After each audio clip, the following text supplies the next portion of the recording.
રાજસ્થાનમાં ડિસેમ્બરના અંતમાં માઉન્ટ આબુનું અલગ જ આકર્ષણ. તીવ્ર ઠંડી, તાપમાન -5 ડિગ્રી, માઉન્ટ આબુમાં બરફ. આકરો શિયાળો છે. માઉન્ટ આબુ અને અરવલ્લીમાં તાપમાન ફ્રીઝિંગ પોઈન્ટથી નીચે મળી રહ્યો છે.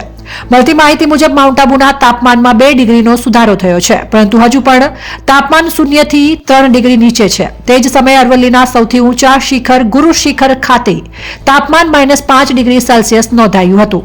માઉન્ટ આબુમાં ઘણી જગ્યાએ જમીન પર બરફ જામી ગયેલો જોવા મળી રહ્યો છે.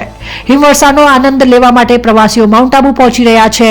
માઉન્ટ આબુના પ્રસિદ્ધ ચાચાઈન રિટ્રીટમાં મોટી સંખ્યામાં પ્રવાસીઓ આવ્યા છે અને હિમવર્ષાની મજા માણી રહ્યા છે. ડિસેમ્બરના અંતમાં માઉન્ટ આબુનું એક અલગ જ આકર્ષણ છે. હિમવર્ષાનો અનુભવ કરવા માટે ગુજરાત અને અન્ય રાજ્યોમાંથી મોટી સંખ્યામાં પ્રવાસીઓ આવી રહ્યા છે.